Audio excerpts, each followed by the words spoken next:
to Mount Rushmore for a fireworks display tonight, but he's not backing down.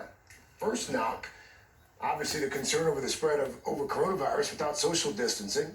Secondly, the concern a fireworks display at Mount Rushmore could actually start a forest fire.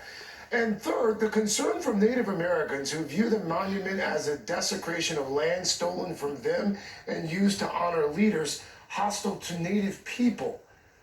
NBC's Cal Perry is live for us in Keystone, South Dakota, ahead of the president's trip there. Cal, what are you hearing from people who live there? Are they more excited or more concerned about this visit from the president? Concern. For the folks who live here, it's concern on two fronts, really. The coronavirus, which you've laid out, and then this matter of history and the historical context that we find ourselves in. You know, shortly after that rally in Tulsa on Juneteenth, people here viewing the president similarly as picking this spot and this date and doing it on purpose. When you talk to leaders inside the Native American community, they will remind you that this is indigenous land promised to the Lakota community in 1868 and then betrayed by the U.S. government, that treaty betrayed. Take a listen to the head of the NDM Collective and how he describes the monument behind me. The biggest message is that Mount Rushmore is really a national symbolism, a symbol of white supremacy.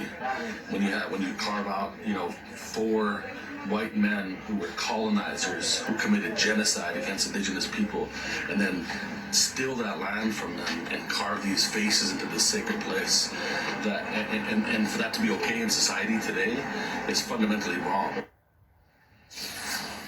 As we continue to sort of review and face our own history, it is worth reminding folks that the man who carved the monument behind me had deep ties to the KKK, that this was sacred and still is sacred land, the Black Hills here in South Dakota, to these sovereign nations who live here. Add to that the backdrop that you are talking about, a concern over possibly forest fires. Fireworks stopped here in 2009. We had the governor of North Dakota basically taking credit for bringing it back and supported by the president, Craig.